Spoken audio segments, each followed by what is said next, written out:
अब हम पढ़ेंगे perception of space, depth and distance. तो इसमें हम सबसे पहले पढ़ेंगे स्पेस। स्पेस क्या होता है? द विजुअल फील्ड और सरफेस, कोई भी विजुअल फील्ड या surface in which thing exist, move और कैन बी प्लेस्ड, वो होता है हमारा space. For example, in which we live, जहाँ पे हम रहते हैं, इज ऑर्गेनाइज्ड इन 3 डायमेंशंस। वो 3 डायमेंशंस में ऑर्गेनाइज्ड होता है। वो perceive not only the spatial attributes like size, shape and direction of various objects, but also the distance between the objects found in this space। बल्कि यहाँ पे सिर्फ special attributes नहीं होते, बल्कि डिस्टेंस भी देखा जा सकता है बिटवीन द ऑब्जेक्ट्स। ऑब्जेक्ट्स के बीच में तो होता है हमारा। नाउ डिस्टेंस और डेप्थ परसेप्शन, ये क्या होता है? The process of viewing the world in 3 dimensions. ये भी एक प्रोसेस होता है जिससे हम वर्ल्ड को 3 डायमेंशंस में देख सकते हैं। The process of viewing the world in 3 dimensions is called distance और डेप्थ परसेप्शन। फॉर एग्जाम्पल, आप मान लीजिए when we drive we use the depth to access the distance of an approaching automobile, or when we decide to call a person walking down the street we determine the loudness with which to call। Like हम जब किसी street पे जा रहे हैं तो हम सबसे पहले क्या देखते हैं? जब हम किसी को कॉल करते हैं कि स्पीकर तो ऑन नहीं है, आवाज इतनी ज्यादा तो नहीं है कि बाजू वाला सुन लेगा, या उसके क्या क्या प्रोज एंड कॉन्स होने चाहिए, सब कुछ देखते हैं। तो इसको हम बोलते हैं डिस्टेंस और डेप्थ परसेप्शन। अब आते हैं हमारे क्यूज। तो ये क्यूज क्या होते हैं? क्यूज हमारे मेन सोर्स होते हैं इंफॉर्मेशन के फॉर परसीविंग डेप्थ, हम ताकि हम डेप्थ को परसीव कर सकें सही तरीके से।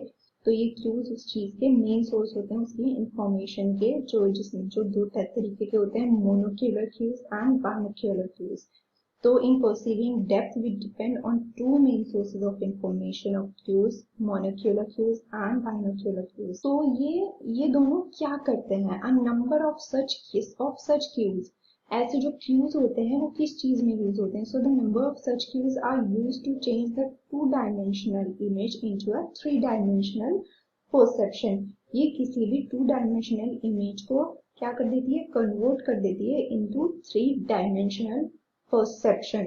तो ये काम होता है हमारा मोनोक्यूलर एंड बाइनोक्यूलर क्यूज का। तो अब हम देखते हैं मोनोक्यूलर क्यूज क्या होते हैं। मोनोक्यूलर क्यूज होते हैं और monocular cues of depth perception are effective when the objects are viewed with only one eye. जब हम किसी भी ऑब्जेक्ट को सिर्फ एक आंख से देखते हैं, वन आई से देखते हैं, तो डेप्थ परसेप्शन इफेक्टिव होता है। These cues are often used by artist, ये आर्टिस्ट भी यूज करते हैं to induce depth in 2-dimensional paintings, ताकि वो 2-dimensional paintings की डेप्थ दिखा सके। Hence they are known as pictorial cues। इसलिए हम monocular cues को pictorial cues भी बोलते हैं। Some important monocular cues that help us in judging the distance of depth into 2-dimensional surfaces are relative size, linear perspective, aerial perspective, interposition and overlapping, light and shade, texture and relative height।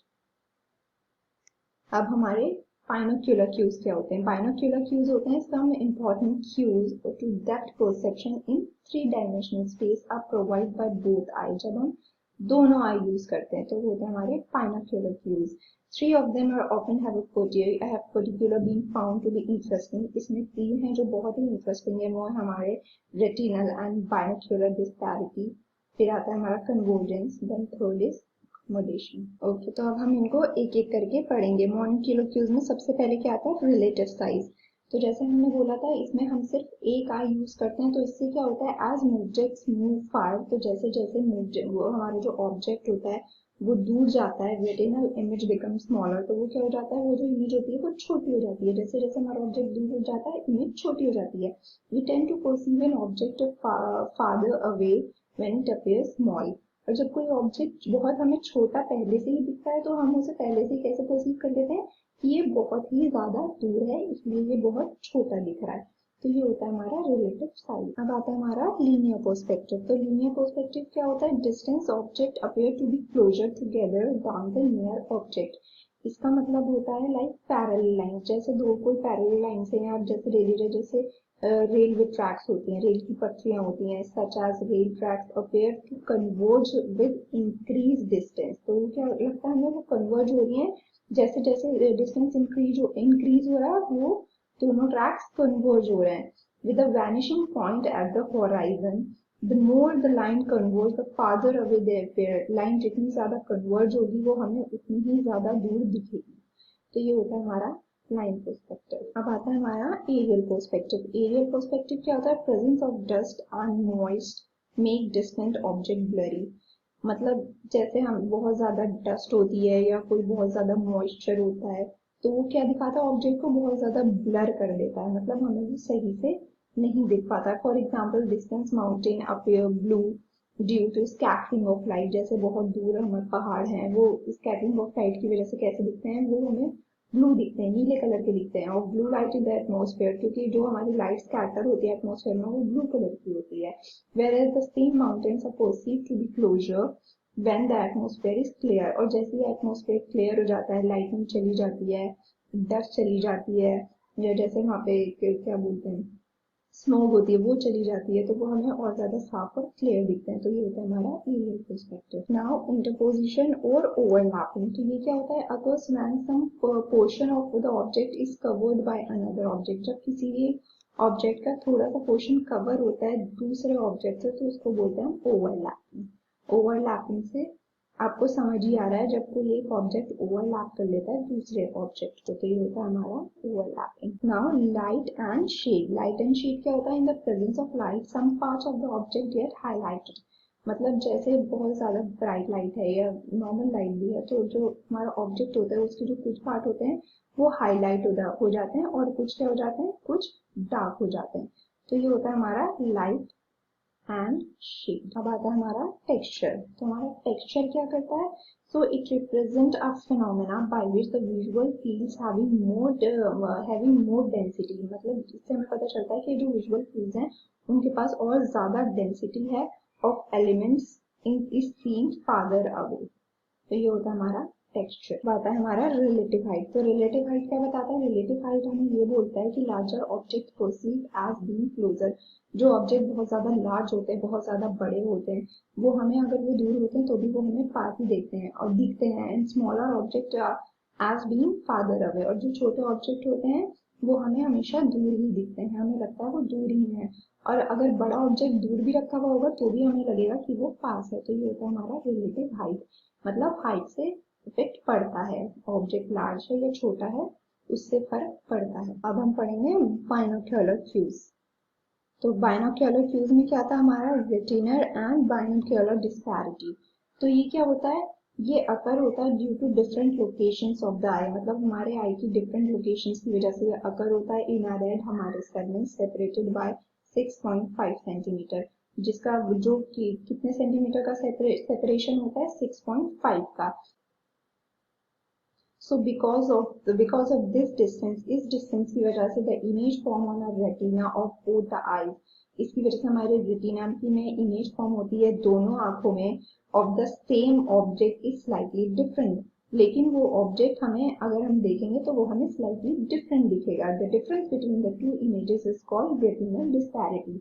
तो ये जो आप यहाँ पे image में difference देख रहे हैं इसको बोलते हैं हम रेटिनल डिस्पैरिटी. अब हम पढ़ेंगे कन्वर्जेंस. तो कन्वर्जेंस क्या होता है? Eyes move inward. हमारी आईज मूव हो जाती है inward in order to bring nearly object on the fovea, ताकि हमारा जो पास का ऑब्जेक्ट है वो हमारे फोबिया पे आ जाए. The degree is determined by the muscle in our आई.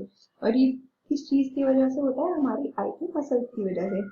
तो ये जो मसल का ग्रुप होता है, a group of muscles send messages to the brain regarding the degree of which like each eye are turning inward. के हमारी दोनों आई inwardly turn हो रही हैं and these messages are interpreted as cues to the perception of depth. और इन्हें हम कैसे perceive करते हैं? ये interpret होती हैं as a cues as a perception of depth.